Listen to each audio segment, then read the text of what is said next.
Welcome to Raging Bullets, a DC Comics fan podcast, episode 812. We tackle Absolute Wonder Woman and Absolute Batman. From the sleepy suburbs of Cleveland, Ohio, there are assembled the world's two greatest podcast hosts, created from the cosmic legends of the universe. Sean Whalen. Welcome to Raging Bullets, a DC Comics fan podcast. I'm a big fan of variant colors. My love for Batman is that stuff. Let's talk some comics. And Jim Segulin. How's it going, eh? You know me and Superman. I'm really loving what we're doing. Raging Bullets is a spoiler podcast. Their mission, to discuss DC Comics in books, movies, and television several times a month in 1 to 3 hour episodes. And to serve all mankind. Outstanding. Welcome to Raging Bullets. I am Sean Whalen, Dr. Norge, and I'm joined as always by my co-host Jim, the spectacular sensei of the Whatnot Segulin. How's it going, eh? Jim, on this episode, we are going to take a look at the first Absolute Universe crossover as part of the All-In initiative. Absolute Wonder Woman number 15 and Absolute Batman number 16. We are sponsored as always by DCB Service and InStockTrades.com. Mr. Segulin, what is going on over at DCBService.com? We're still in the month of March, so you got to jump on this. We have Absolute Ronin hardcover, 48% off, only $52. Batman, the Black Casebook Deluxe Edition hardcover, 38% off, only $30.99. And Elseworlds, Justice League Omnibus hardcover, Volume 1, 48% off, only $78. So thank you, DCBS. Over at InStockTrades.com, we're talking a lot about Absolute Batman and Absolute Wonder Woman. And if you've not checked out InStockTrades.com, there's two different pathways for you. We talked a lot about budget on this episode and how that sometimes is keeping people from reading. If you take a look at the Absolute, the way they're being collected, you can either get them in hardcover or trade paperback. For example, Absolute Batman hardcover Volume 1, The Zoo, is $24.99 regularly, 40% off, only $14.99. Absolute Batman trade paperback Volume 1, The Zoo, is $17.99 regularly, 40% off, only $10.79. Wonder Woman has similar values. Absolute Wonder Woman hardcover Volume 2 is $29.99 regularly, 40% off, only $17.99. Absolute Wonder Woman trade paperback Volume 2 is $19.99 regularly, 40% off, only $11.99. Both contain the same number of pages and the same content. So depending on your financial preferences and your collecting preferences, you are going to want to check out either the trade paperback or the hardcover. I want to thank DCB Service and InStockTrades.com for continuing to support our show. Mr. Segulin, what kind of a podcast are we? Raging Bullets is a spoiler podcast. We go in-depth into plot lines, story twists, and whatnot of the comics we're discussing on today's show. So if you haven't read the books, you may want to come back later so you can better enjoy the show. Let's talk some Absolute Universe. Now I can get out of here. Our first discussion this episode is Absolute Wonder Woman number 15. The writer is Kelly Thompson, Hayden Sherman on art, Jordie Bellaire is on colors, Becca Carey is the letterer, Hayden Sherman, Jordie Bellaire, Kyung Eom, Derek Chu, and L.E.I. on the covers. Ash Padilla is the assistant editor, Chris Conroy is the editor. Special thanks to Scott Snyder and Nick Dragata. Wonder Woman created, of course, by William Moulton Marston. And this is The Mark of Hecate, a duet with Absolute Batman number 16. This one I wanted to talk about just because you and I talked about the initial releases of the Absolute Universe. And we talked casually about that Absolute one-shot that came in there with the Legion of Doom kind of setup that they were doing in there as well. But we have not really had a chance to tackle this because of everything with DCKO that we were going over. This has been going on in parallel. This has been a joy. It's hard to talk about this and not make comparisons to the Ultimate Universe and the best of the Ultimate Universe over in Marvel, because that was a phenomenon when that kicked off back in the day and what it did. This is also a phenomenon. Yeah. Financially, this is doing very well. The numbers of Absolute Batman in and of itself are through the roof. 35% of this, I guess, is, and numbers I'm throwing out here, I've seen a number of articles, but all of them are positive on what this is doing. I read an article recently, and I don't know how true this is, but it was like the current issues of Absolute Batman are doing like 300,000 per, which is big numbers for today's comics. I'm glad. So this initiative is not only did well initially, it is continuing to do well. The expansion of the line that's coming with some of these new titles and the fact that we're getting our first Absolute crossover is due to the success of this. They're still trying to maintain this as a controlled environment, meaning they're not, going super crazy on expanding. And I think that's smart. But it's really, really good that this is happening. Casually, I get together regularly with friends every month for wrestling. Well, my buddy's son, who is in college right now, like wrapping up college, he knew that we do this podcast and was saying, "Are you reading Absolute Batman?" I did not solicit that. I did not initiate the conversation. And he was ranting and raving over how I haven't read comics in years. I picked that up. It is so cool. And it was cool to have that conversation organically. Just these initiatives should be something that pulls in new fans, lapsed fans, things like that. We're an easy target because of the fact that we're just going to pick up this stuff. I was really excited to hear somebody talking about this line. The sleeper hit of this line to me, and you've referenced this one far more than I have, is Absolute Wonder Woman. Do you want to talk about why is this book special to you? Because you've talked about this as we've been doing the podcast, and I'm a Batman guy. You're a Superman guy. For you to be dropping out there, man, this Absolute Wonder Woman is kicking ass.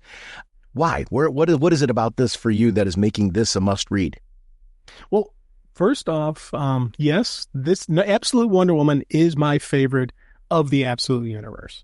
And here's the funny thing. I'm a Superman guy. My number 2 is Batman, by the way. My number 3 is Superman.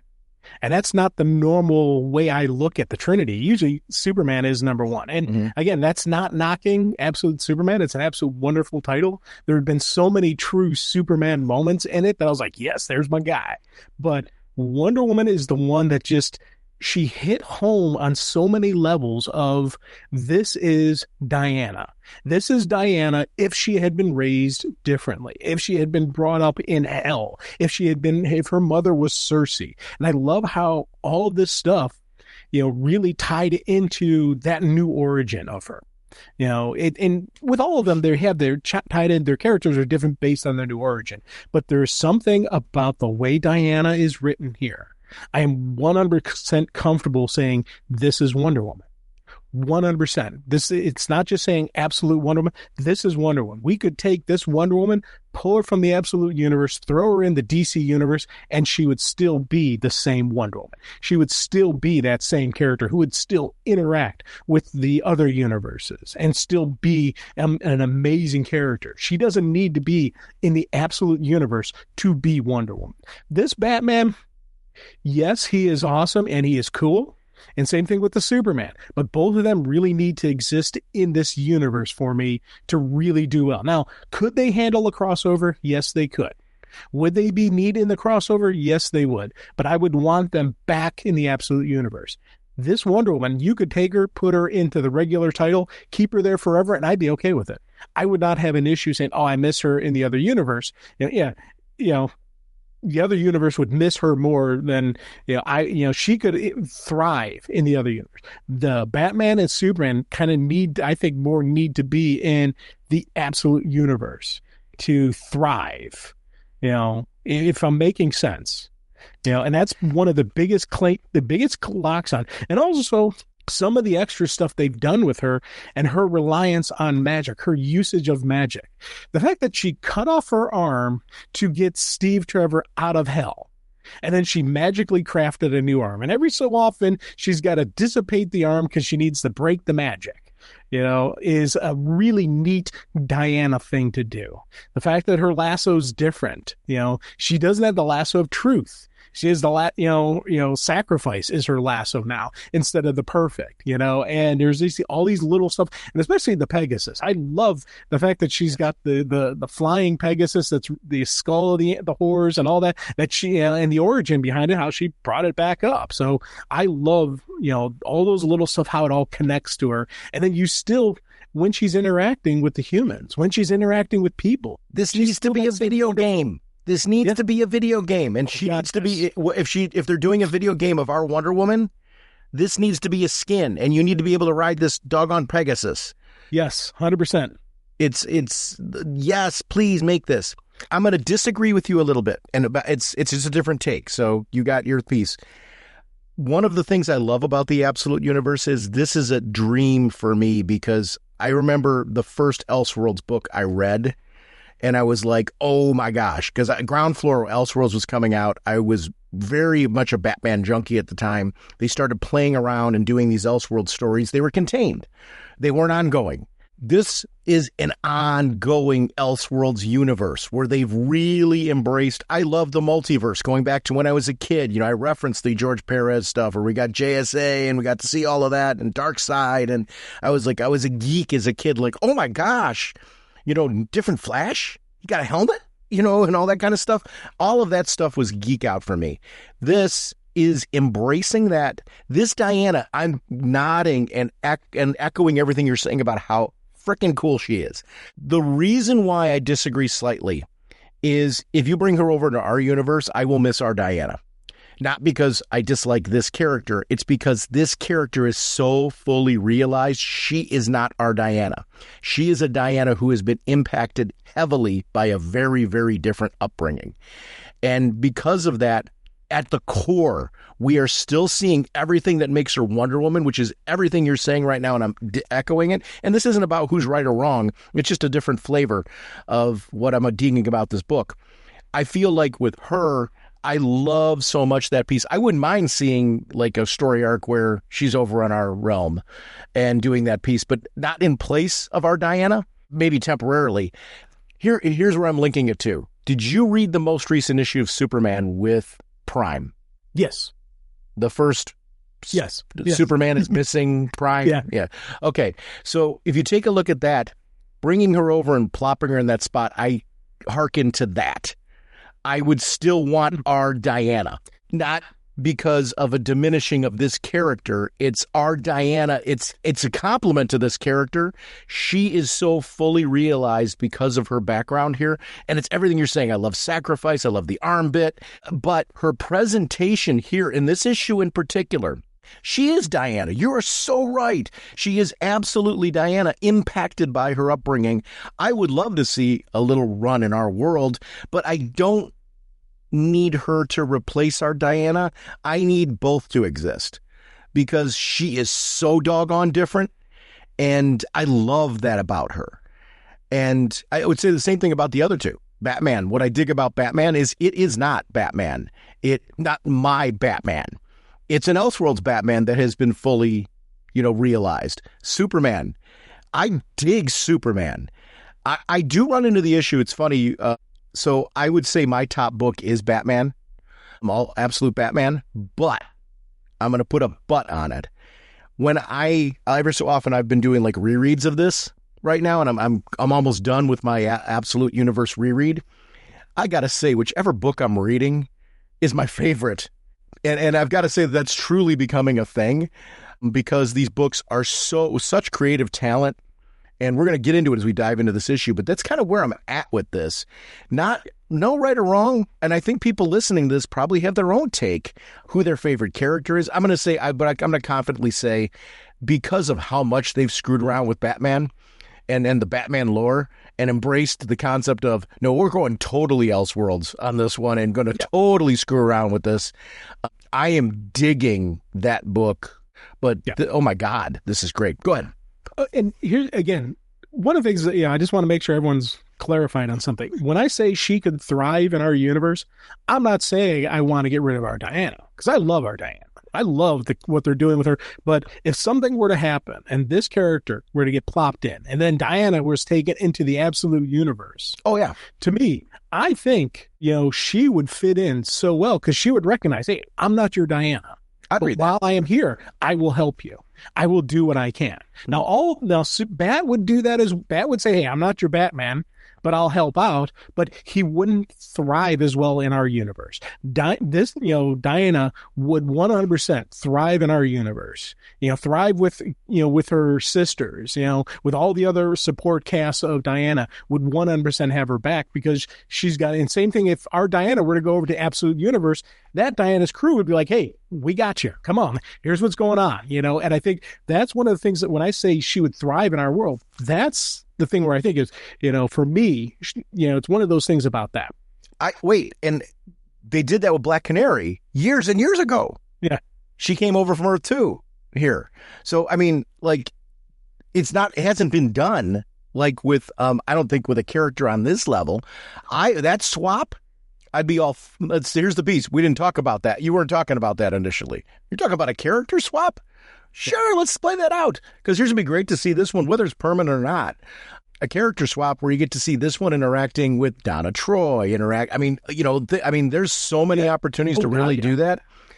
This character going to Paradise Island. Actually stepping on Paradise Island.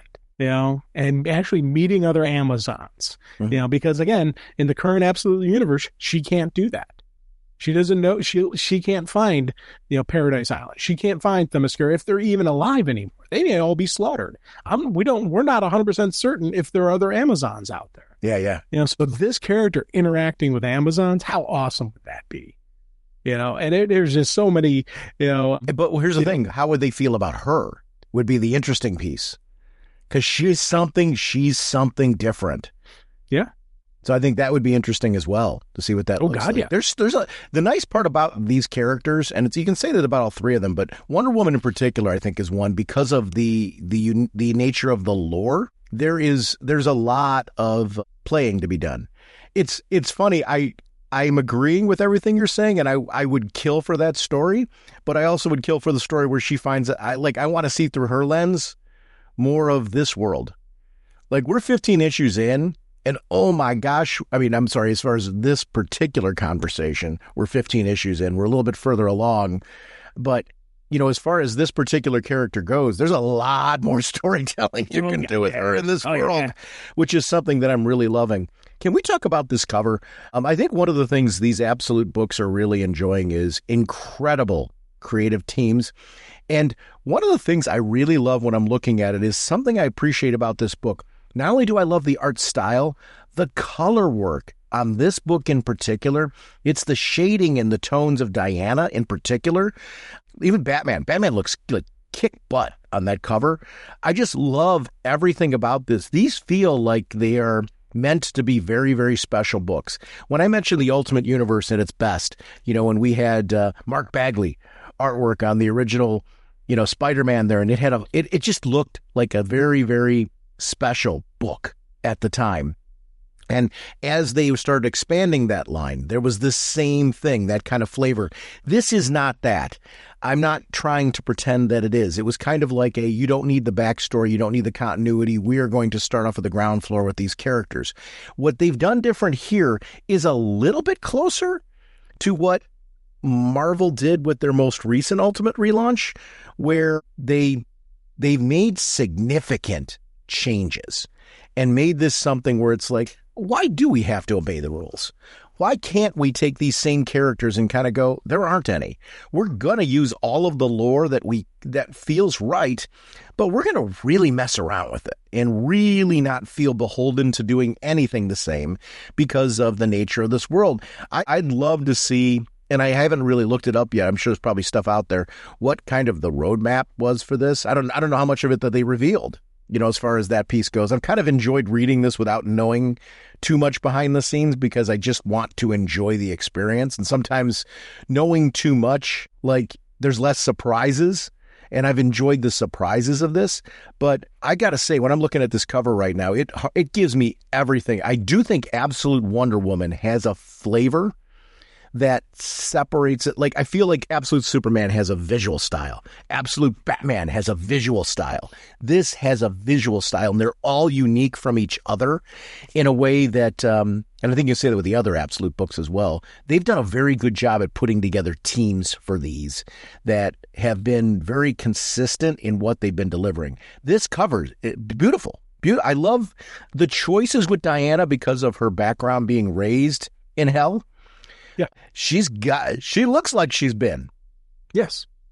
And that's something that throughout all the Absolute titles, they've done. I'm going to echo everything you're saying, where it's not just a brilliant story written, it's an art styling that matches that character.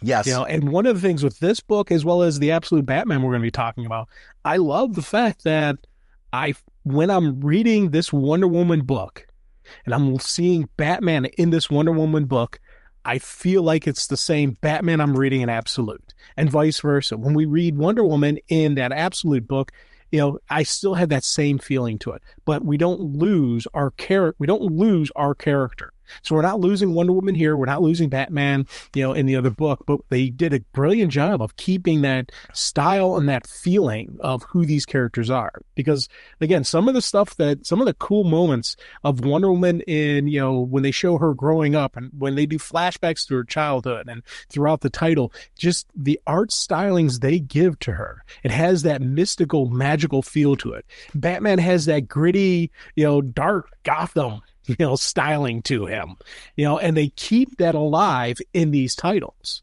especially throughout their own regular running. They keep that feeling alive.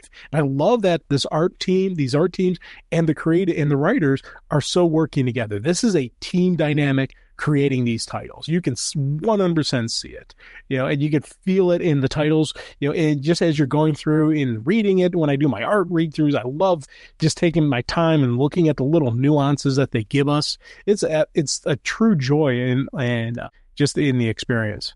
Gateway City, the home of Veronica Cale, looking at that's stunning. Like, that's a place I want to go to. And I really love that, like, establishing shot of, you want to show us that she's somebody next level. You start establishing things like that and showing what that looks like. That just looks like a place that you want to drive to. I love the chess pieces. Yeah. On the board. I love her resentment of them too. Somebody actually created this. It was really, but I mean, they look cool. And here's the thing. She's got a lot of trash with like some of these tchotchkes and stuff like that as she's looking at it. There's an obsession here and a hatred. And I love that that's established right from the get-go. I love the stuff they've done with her hands and the curse and, all that piece is going on. Veronica Cale is a character that we know from the DCU. This is a different flavor. I also love that she's in this process been talking to Grimm, the Joker. Yeah. And it's a neat part of the crossover in this whole thing that I think has worked really well. Because, again, the take on the Joker in this world is really cool as well. Everything that they're nailing, and this is where the crossovers, like, we're 15 issues in. It's our first crossover right now.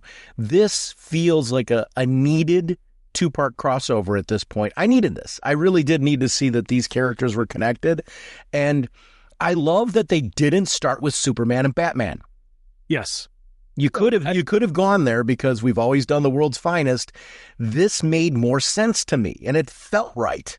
Oh, definitely. 100% agree with you. And I love the fact that it is Diana and Bruce, being the first crossover, but also the villains crossover as well. Yes. You need to have a full 100% complete story. And it fits. And I love how they made it. Why, one, it's part of a trap to get Wonder Woman and Batman at the same time. Yeah. So the two villains are working together to do a trap. So I love that, one, the heroes recognize, hey, this is probably a trap, but they still go into it. But also, I do love how they brought them together. It wasn't a big fight. It's the magic in Gotham. That's the bat symbol. That's a magical creation. But also Diana's there to talk to Bruce about, hey, I could use some help with this, and I love the fact that, the team up first starts off not your typical stereotypical team up where two heroes start fighting. This team up starts off as an actual team up where they're not completely trusting of each other. They don't know each other, but it makes sense for them to work together. I love that. Yeah, I couldn't agree more. It's cool. I'm looking at the page right now and I'm getting lost and I'm like, oh yeah, we're doing a podcast here. I'm looking at that Gotham Now page. Oh my gosh, the way that they handle paneling on that page is so sweet. It's like the panels are almost on top of each other, crisscrossing over, and then they have that the panels are gradually descending into the Gotham world. It was just and we've got that magical bat symbol in the background. Everything about that just looks really, really cool. I love the design choice. Again, not in any way, shape, or form phoning this in. Gotham looks cool as a city, and I loved the use of the action and just it was a different way of handling it. And I love when artists like really embrace the medium and kind of go, let's play. Let us play. They knew this is an artist that there's an art team that knows they are on a special book and they're making it feel like a special book. This is what comics should be. When you're turning the page and going, oh man, that's cool. And I turned the page and I was like, oh man, that's cool. I love that feeling. Think about how many years comics have been in our lives, and to still be getting those moments it says something about the creativity of the medium. It's funny, we get into this day and age of AI replacing humans and things like that. I can see a world where AI tools are more ethically and effectively used. Like it was like the crossover from like pencil to having some digital work in this, as far as creation of comics. I do see a day and age where we find like the right use of AI becoming a part of this, but I see it being yet another way to create comics, not displacing humans. I think when we look at technology as a way to displace humans, we make a mistake. Because of the fact that I feel like this page is an example of technological advancements allowing for some really cool artistic creation. But absolutely 1000%, this is the humans and their artistic creative sensibility doing this. You're going to, if we go AI, you're going to get very samey. Where it's going to eventually, okay, there's another AI produced thing. It was good. I mean, but like, you're not going to get that wow factor that you get with this. This is an example of human ingenuity using the tools at their disposal to create something that makes you go, woo. And that's what art is. It's this right here, right now. And I love that aspect of this. Well, and you flip the page, you look at the next one, because I agree with you on the Gotham landscape, but then you flip the page, and the main body of the page is the bat symbol. You've got the multiple panels, but then you got the two little smaller squares that are showing the action on like the hook on the girder and then him landing. That for me was just, again, another brilliant page of just little stuff like that. And the shapes. That is cool. The shapes of the panels. I mean, everything is just like, we're going to lay this out in a way that makes you go, I love that it embraces the bat symbol to your point, but inside there, they continue doing subshapes that like just kind of fit into the whole thing. So clever. So clever. Yeah. And again, I loved this portrayal of Diana. In Wonder Woman, wait a minute. The bat symbol being utilized in Absolute Wonder Woman. Yeah. Which it had to be fun for the art team. They're like, oh God, let's go off on this. Yeah. Well, and again, I love the fact that it's Diana's way of calling out the bat. Mm-hmm. She's like, I don't want, and again, just the personality that we have is like, hey, I don't want to mess around in your city, uninvited, but you're hard to find. I love that she did this. And I also love the compliment she gives him. I heard you were very quiet, but they need to invent a new word for what you are, especially impressive considering your size. I love the fact that we get this, that refresher about how good this bat is. Because, one of the things that some people will say maybe threw away is you lost some of the ninja bat. Oh, no. We got confirmation right here that Diana was impressed by how silent and how sneaky he is. He's still in the shadows. He's still the bat. I love that. This is a testament to Kelly Thompson. This is a testament to the art team and everything. You can make somebody kind, but make them badass. And a lot of times badass is associated with, it's got to be gruff dialogue. It's got to be, all this. I'm sorry. That woman is so badass. And yet she is the kindest person on the planet. When you're sitting there and the way she's interacting with him, like not at all off-putting. You could see him sitting there like, okay, this is somebody I want to talk to, but respecting her. Like she immediately commands respect. This is an example of how you craft a character and kind of sit there and go, but we don't have to do it that way. You know, that age-old way of, everybody's got to be out skirting that edge of anti-hero and that type of thing. She's not. Like, this is really, really cool, the development of this character, because you're right. This is where you're right. She is Diana. She is love. She is all of those pieces. But man, I would not want to get in the bad side of her. Oh God, no. She's definitely got badass, and I do love how open and friendly. Again, you talk about it, just their dialogue. Mm-hmm. She's, I'm Diana. Batman. Yes. Now, he's just throwing out one word, and she's just talking. But I love the scene. It's not just Batman. It's Batman defying magic. It's business. We are getting to business. Whereas she's being her answer, she expounds on all of this. Yeah. And even his response to her is, again, short answers to her. It's the confidence. She's got this. She's exuding this confidence. And that's badass. Yes. Well, and especially you hurl yourself from these skyscrapers with no fear, but you cannot fly. How did you learn to do that? Necessity. Good answer. I love that little right there. That was a moment of these two are feeling each other out. And that was a moment right there where Bruce is thinking, okay, this is somebody I can work with. Just the way, because you see after that, we start getting more details from him. We start seeing more. It's kind of like he's saying, okay, game recognizes game here. This is somebody who's on my level. I love that. It also shows she's there with a purpose, though. She needs this relationship, not just for what she's currently doing there. She's trying to connect them because there's a bigger picture. Because she's the one that's introducing later on, I'm jumping ahead, but she's the one that's introducing the concept of, shouldn't we contact this Superman guy and that type of thing as we go forward? But she's got a purpose here beyond just the fact that she's in his city now and seeking his help. She's thinking like, this is somebody that I may want to recruit and we should be working together more. We should have a relationship of some sort. She's relationship building where he's feeling her out. So it is a little bit of a different, yes, she is feeling him out. I agree with you, but it's bigger for her. She's relationship building while she's feeling him out, whereas he's just flat out feeling her out. It is different layers to it. And I love the writing builds that, and it's so well done. You get why he's becoming more verbose as they go along, because she is cutting down that barrier. And it's really, really well done dialogue. I love everything about this meeting. I'm glad that it's not the traditional, we've got to fight. Yes, there is a fight of sorts between the two of them, but this is not the, we're starting off fighting that, we should be friends. It's we're starting with a conversation, and the conversation's badass. Yeah. This is different. It's really different. And I love that they made this issue. I love crossovers for this type of thing. And when there's special ones, they're this. This was special. I'm glad we're talking. I really wanted to talk about this because of how good it is.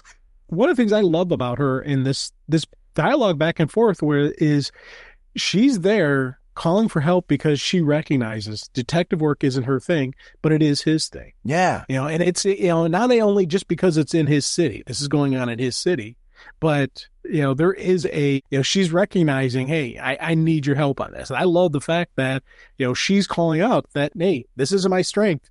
Not only is this not my city, this is not my strength. I could use your help on this. And that always, me and calling for backup. I love that. And I love seeing her do that.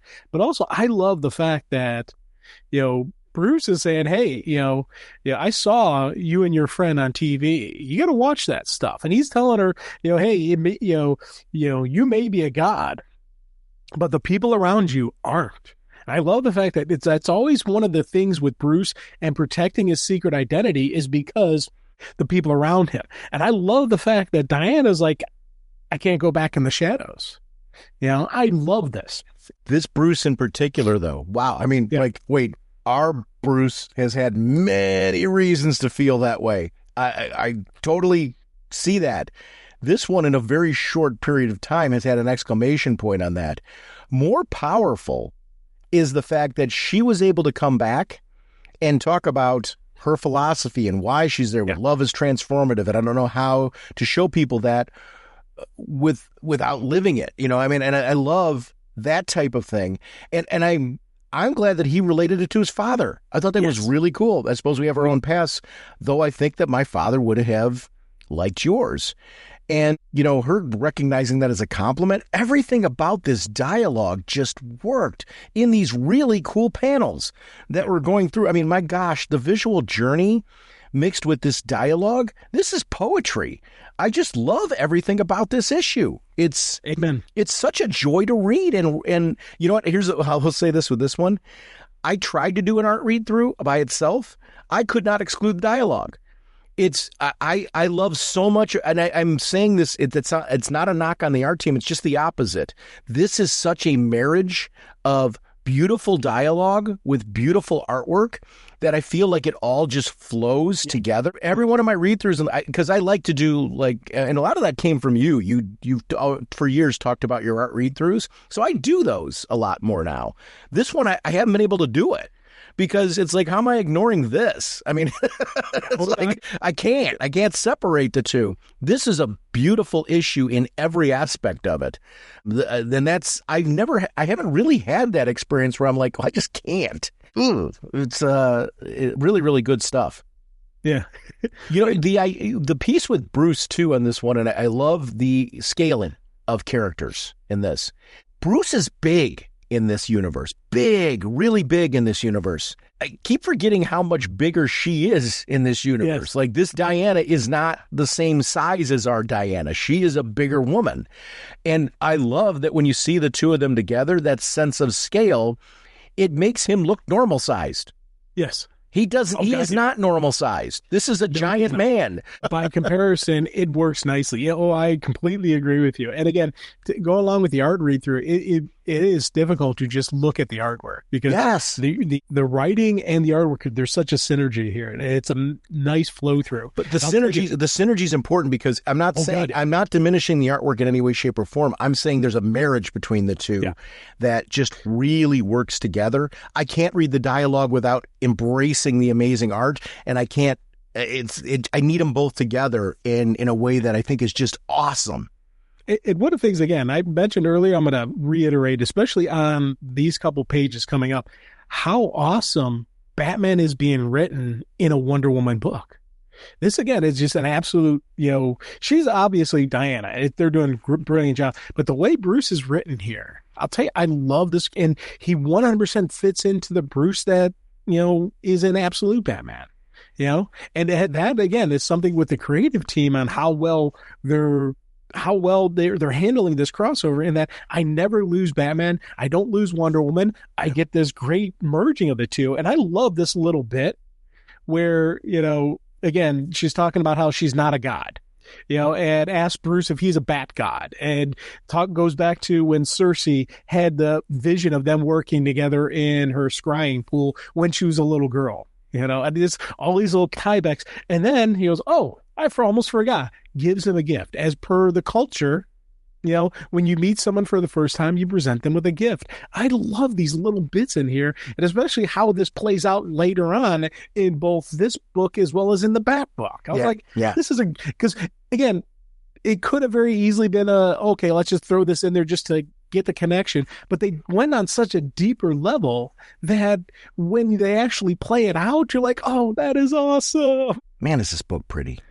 Oh, God, yeah. I love the symbol when she gives it to him and, says this is a way to contact me. I love that she does this as a way to build trust, saying, listen, I'm asking you for help, and it's customary to give a gift. Yep. I'm in your city, and it's polite to give I love that sense of she's from a different time or from a different culture. With that gift-giving thing, because that's not something Bruce would do if he was going to her realm or anything like that. And it makes her feel unique and different. And I love it. She's sitting here saying, like, as a customary gift, if you need me, you can call me. And I love that is something that plays into the story in such a really cool way, but something that can be utilized later. It's seeing the two of them together when, he's being the guide and taking her through the city. I love the bike. It reminds me of, I love the Dark Knight film series. Yeah. And the when out of the tumbler comes the bike, it gives me that kind of vibe to it as well. And I like everything about that particular book and how it works. The use of magic in this and her description of magic and blood and rules. And I love that Bruce is picking up on the explanations, learning the rule of three and stuff like that. You know, when she's sitting here saying, hey, this is not a traditional spell like this for this type of group, for Hecate. She said if it was Hecate, it would be, and Bruce is like, I get it, it would be multiples of three and what that looks like. The interchange between the two of them and the partnership, this is brave and the bold kind of stuff that I've always loved. This is taking me back to my childhood. It is funny how this is so new and so fresh, yet it is nailing so much what I love about quality team-ups.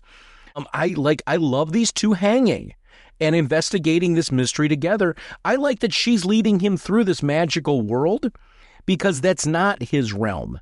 But yet he is embracing the partnership and learning from it. He's like a sponge.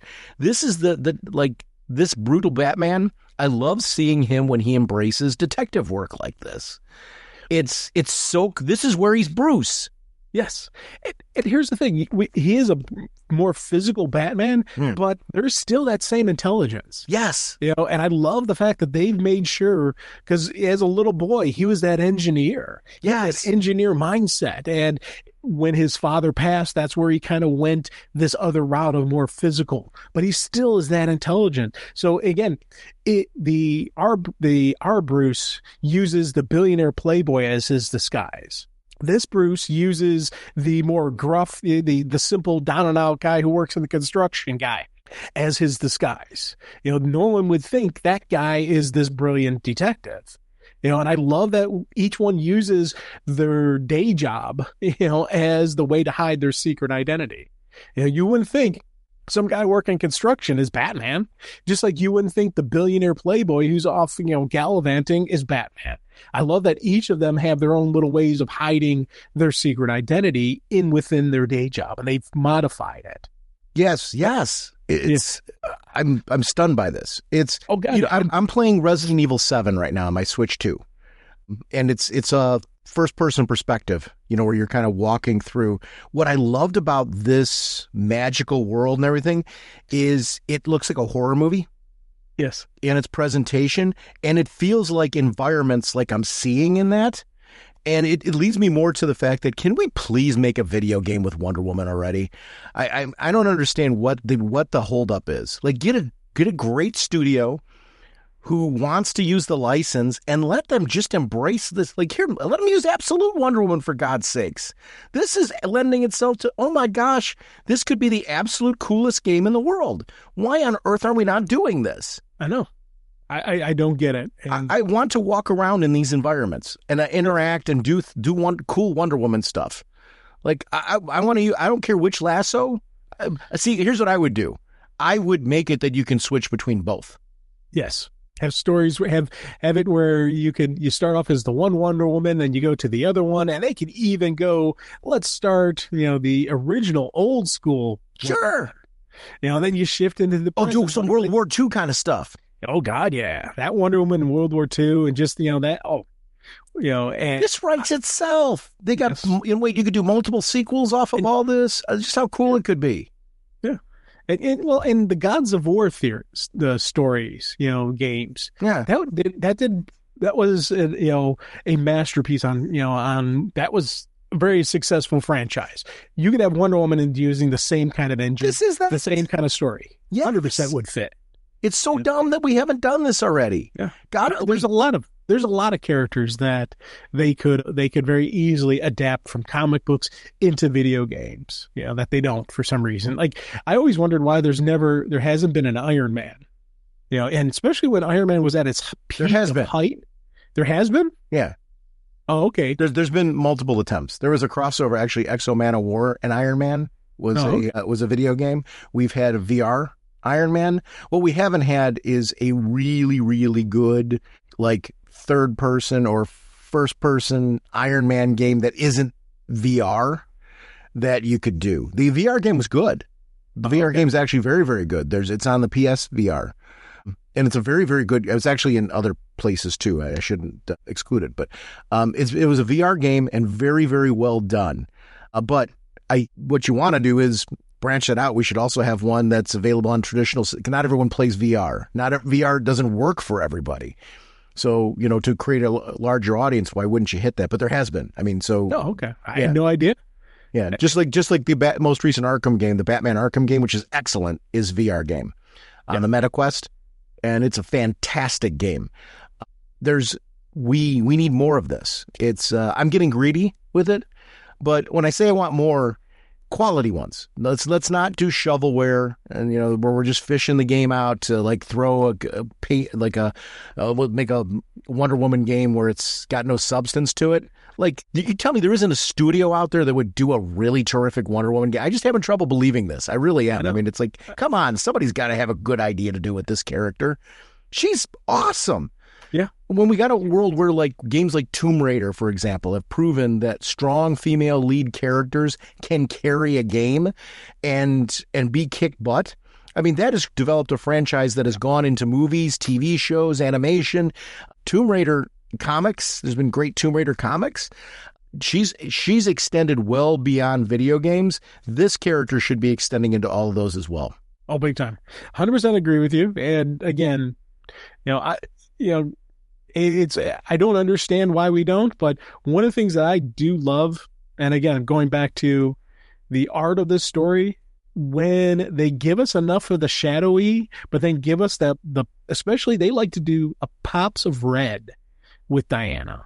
Mm-hmm. And when you got this cult, or whatever, the trap basically that they're doing, I love how they put a nice red hue to it, but above that you have the shadowy when they're first seeing the church, and then you look at the clock tower, it's got the red hue to it. So you're like, okay.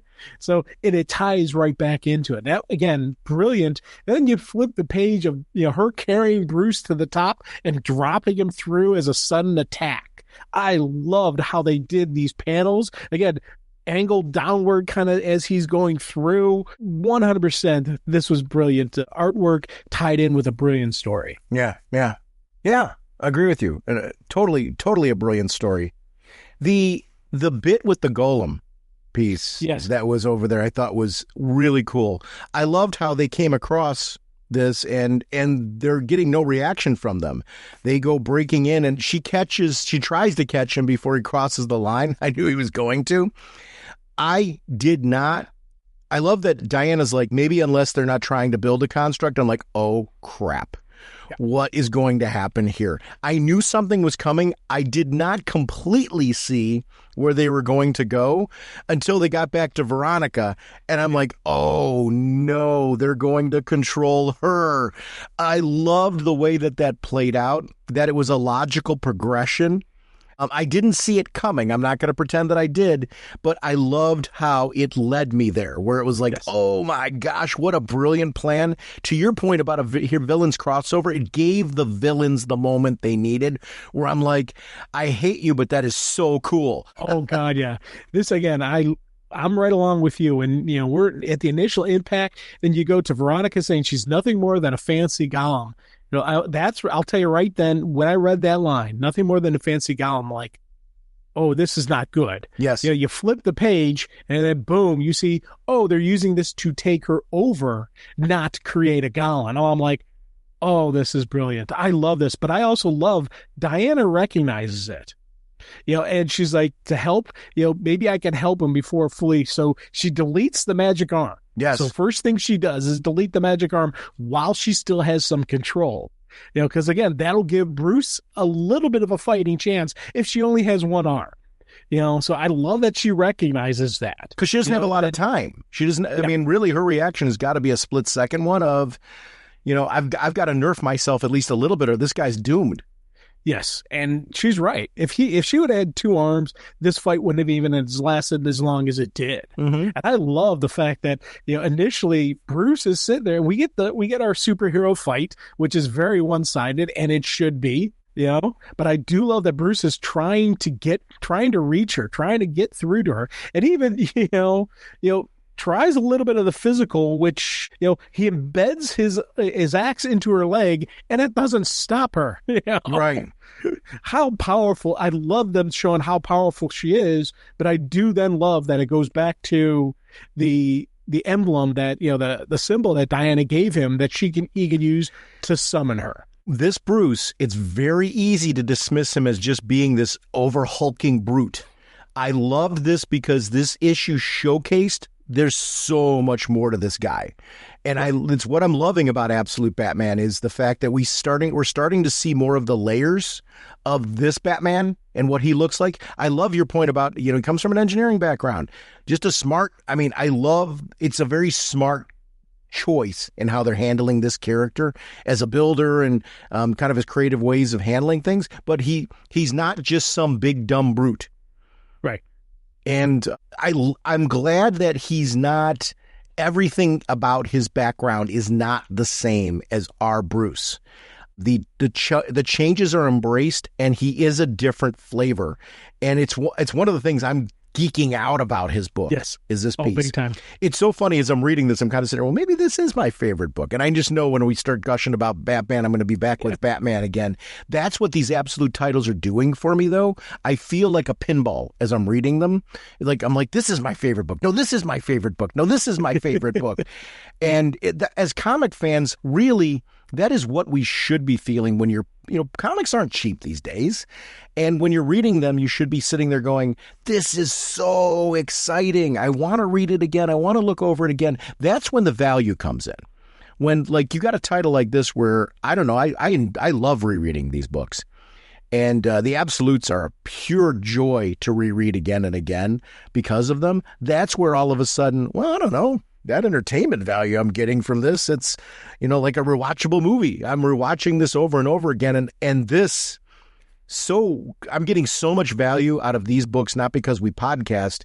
I wanted to talk about this one because I've reread it so many times already that I'm like, oh, we should really just talk about this because it's really cool. Oh, God, yeah. That's where this came from. It really was just an excitement. Remember, this was one, so for people who don't understand the backstory of this one, this is kind of a Raging Bullets filler issue in the sense that you and I were talking about, we want to do the Detective Comics story that we're doing next, that we're going to kick off next episode as a story.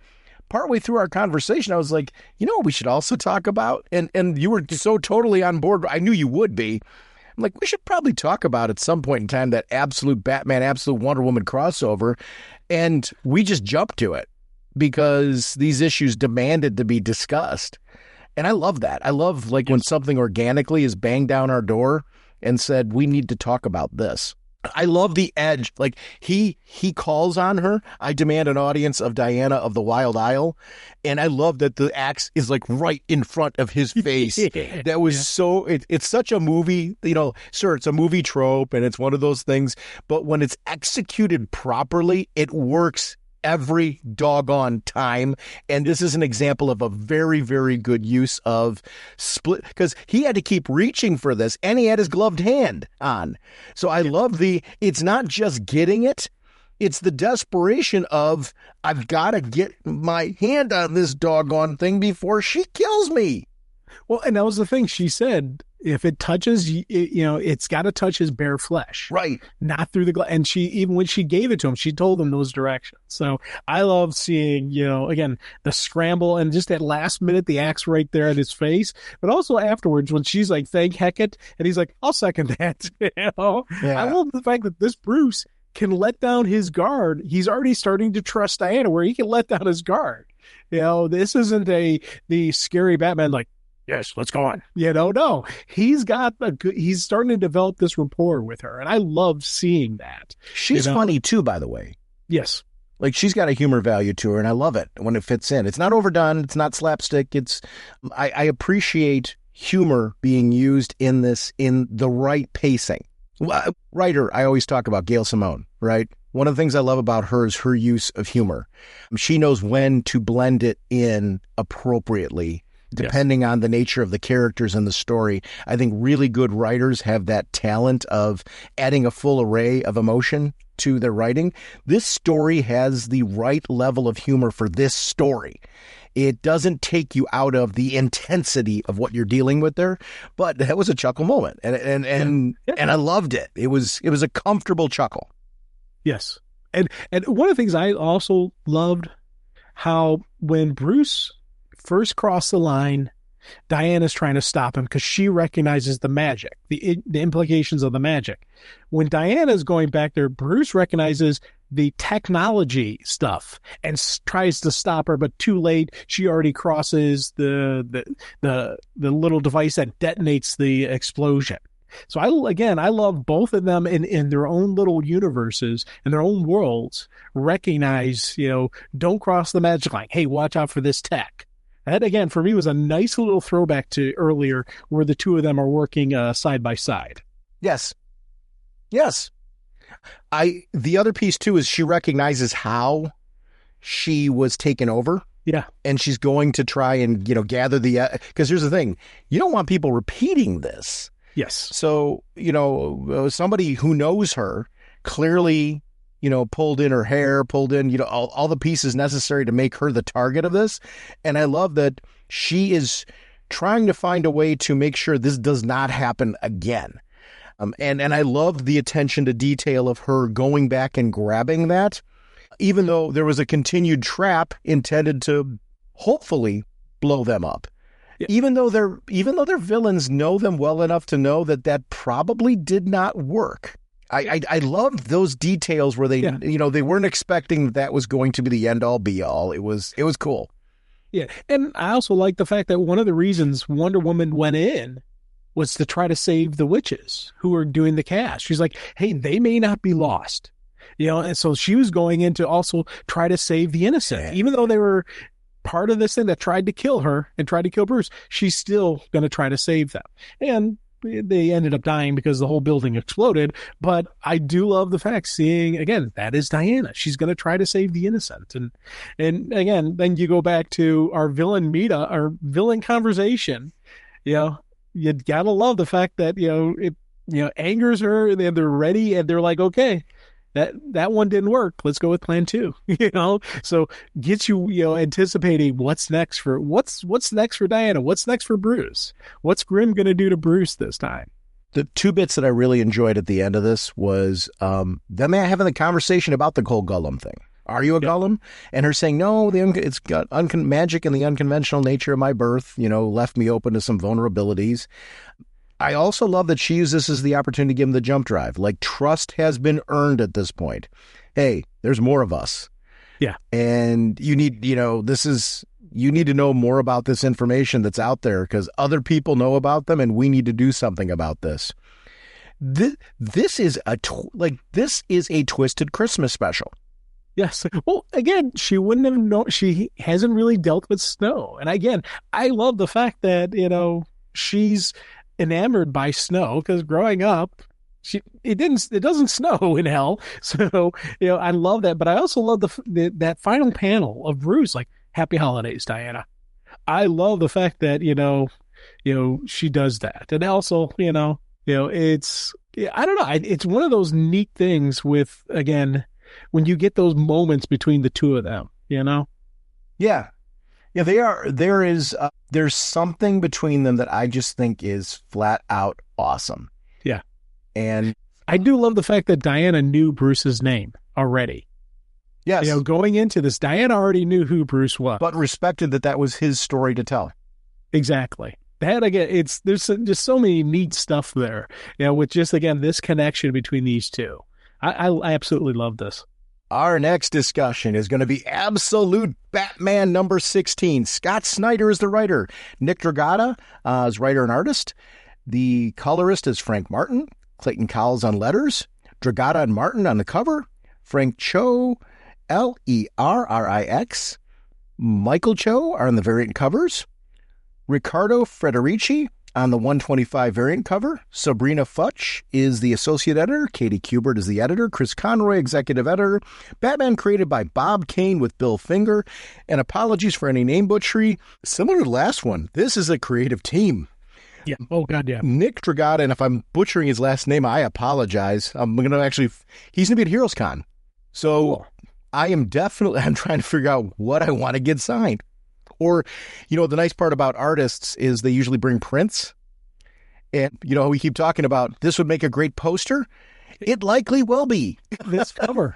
Yes. I'll tell you, issue 16 cover, because that's him. He did that one. Yeah. I love this cover. One, it's a great image of Diana and Bruce. Scale. But here's what? Scale. Oh, God, yeah. But also, here's something, and I feel stupid, that I didn't notice this the first time. First time I'm reading this, I was just so focused on Diana and Bruce, I didn't look down and realize that was Waylon underneath them. I caught that on my second read through. I was like, oh, man, I'm an idiot. I was so focused on Diana and Bruce, I didn't look down. It's absolutely brilliant. Did you see how the artist signed his name on the cover, too? Yeah. Yeah, right on the scale. I thought really cool. I just love stuff like that. Again, that's an artist having fun. And yes. This is what I was talking about with the human factor before. As far as this is something you cannot replicate. It sounds like I'm saying I'm anti-AI. I'm not. I'm anti-AI. So I'm a tech director for a school district, which if you've listened to the show for any point in time, you've heard that piece. One of the things that I'm real passionate about when it comes to AI is learning the ethics and proper use of AI like any other tools. We went through this back in the day and age. When I started teaching, it was the day and age of computer labs. Computer labs were going to replace people. Computers were going to replace people. There's a certain truth to certain tasks being replaced by computers. Think about how much we use them now. We carry them in our pockets. It's, with the cell phones and things like that. So yeah, there's certain things we do. AI is going to displace certain things.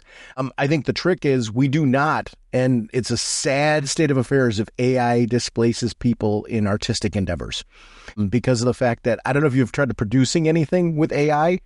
I think it streamlines certain things, but it also takes out some of the creative aspect that people can generate in a different level. And I think it's fun. I think that we're going to find ways to use those tools to maybe speed up some things. But I hearkened it to Pixar, right? Remember when Pixar came on the scene and it was huge and everybody then started doing 3D animation? You know what I started to miss? Hand-drawn animation. Yep. And I love anime. I love the hand-drawn anime animation. I like the hybrids that we get every so often with hand-drawn and, the computerized animation. I've heard, now it's like a heavy rumor that Disney's going to be doing some hand-drawn animation movies again. I'm hoping that becomes the case because I do think we need really high-quality American hand-drawn animations again, just to add to the mix and the flavor. I miss that stuff. I don't want AI to become the next Pixar. And what I mean by that is I'm not against AI being used ethically to generate some different kinds of creative endeavors. Cool. That's neat. But let's not get crazy because what happened was with Disney, they displaced their hand-drawn animation studios and I miss them. I love that kind of stuff. I've always loved hand-drawn. I'm worried, and I'm glad there's been such an artistic push to keeping some control over how we implement AI because it could be fast-tracked to do some really dumb things. And that's where I'm thinking displacing people is a thing. I don't want to go too crazy on this tangent, but I think it's a real organic topic right now. And I think these last two books are great examples of why we need people because people do this kind of crazy stuff. And it's so good. And that's something that AI can't replicate, the heart that goes into this. It can be a tool that I do believe it can be a tool that people will use effectively, but it should never displace this. It's so good. Please. Well, what with my job, we're using AI in a lot of our stuff. Because we write a lot of reports and a lot of narratives on the reports and stuff like that, and using AI as a way to kind of proofread it, and spice it up or, take the facts and actually make it a little bit, clearer, and there's a lot of report generating programs out there where you feed the bullet points in and it creates this, written report for you. So, in my field, we keep saying, hey, 5 years, we're not going to have a job, and on one hand, you do need the human element of it, but on the other hand, there's going to be some stuff that gets cut down. Because one of the things I do is I don't just investigate, I also review other work. I'm quality control. So part of quality control is going to go away, because once AI gets to that logic, it'll be able to actually replace a human on looking at, does this statement make sense? So I'm one of those people who are anti-AI just because, in 5 years, it could very easily replace me, I'm worried about that. But AI gets it wrong and there needs to be oversight of it. Yeah. And I'm saying that there's a reality of garbage in, garbage out.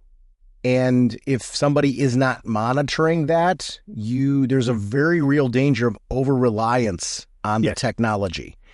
And garbage in, garbage out is a very much old school computer term, but I think it is as relevant today as it's ever been. There's a TV show called Rooster. It's, I believe, on HBO or Showtime. I'm not sure which one it is. Steve Carell stars in it, and he's a successful author who goes back to a college that, his wife... I think that's HBO. I think it is HBO. HBO. Okay. Yeah, his daughter's currently employed there, and his wife graduated from there and all that stuff. So it's, and he's kind of got forced into teaching a class, and one of his students wrote using AI. And I love the fact that when they first were reviewing it, all the academic people were like, that's AI. That's AI. Yeah. Just, they started throwing out, he said morose? That's AI. And it was Go ahead. It was kind of neat how, they immediately recognized AI, and the kid almost got expelled because he used AI to write his paper and all that. So it's just one of those things where it just cracked me up how, again, academic, you'll have to look at it completely different. You've got to make sure AI didn't do the work for him. So, yeah. Looking at this cover for Absolute Batman number 16, I love the details on Batman's cape, the armor on the shoulders. It's just stuff that looks different than our Bruce, that is functional for the brutality of this Batman. And it's something that I just really have dug all along. There was an era in comics where everybody was bigger and everybody had all of these extra, like the 90s kind of look and things like that, like his giant boots and things that he's got right now. It's funny how, I love this stuff on this book. The oversized look of Batman in this book, I love. If you had done this on the regular Batman book, I would not be as happy. And that's, I love that it fits this style and what's being done here. And that's really, really cool. Everything is working so well. Again, the scale of Diana on this. And what is interesting with this crossover, and it's a testament, I think, of what quality crossovers have always been. We're big fans of Freddie Williams II, and he's done a lot of crossovers and mashups and things like that. Turtles and the Masters of the Universe, for example, which I thought was outstanding. Yep. What I love about that work when we see it is that you get both properties right, you get something special, right? In these two issues, they did that. It's that kind of flavor, right? Where you get both properties right and you get something special. These creative teams really did a great job of understanding the overall fully well-rounded nature of the guest character that is guest starring in their book and gave us something special. It did not feel like an Absolute Batman book. It did not feel like an Absolute Wonder Woman book. It felt like both of their books. Yes. And that's hard to accomplish. That being said, when you flip the page and you see Friday and we see Bruce and his world, I have really, really gotten into the world building of this. The idea that Bruce is sleeping in there because dude's up all night doing what he does. Him not being the billionaire playboy in this, I love the billionaire playboy. Here, I want him to be this guy. I like this guy. And I love that now he is the Batman I prefer in this book, in this world. I mean, it's everything you were saying about Wonder Woman. It was the area where I said before, I kind of disagree with you to a certain extent. In this, it'd be interesting to see him in our world for all of the same reasons that you mentioned with her, because to see him interact with the Bat family, and he's this guy, I think would work. I don't want either of them displacing permanently our characters, because I care about their world so much that I want this world to continue. And that's important.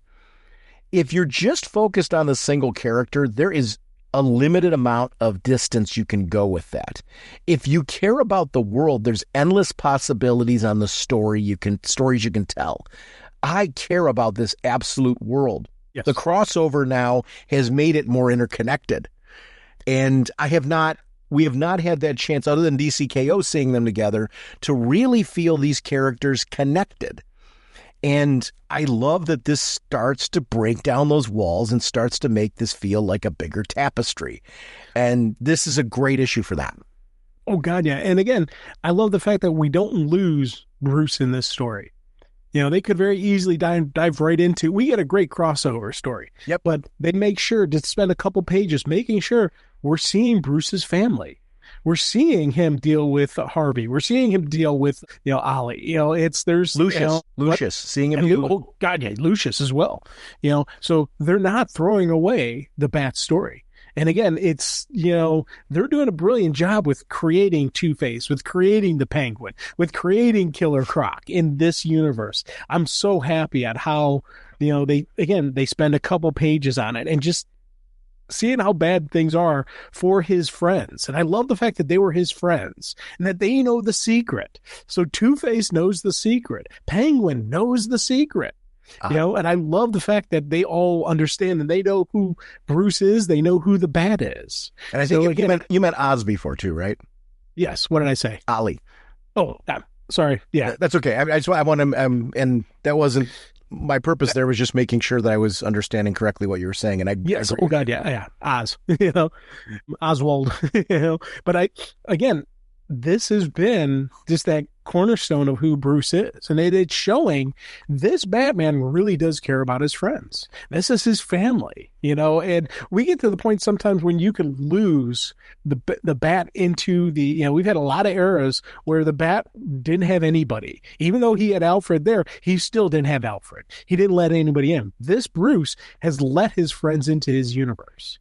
And he's trying to take care of them, trying to help them, trying to, fix them up. And I love seeing this Bruce try, fail, and keep going.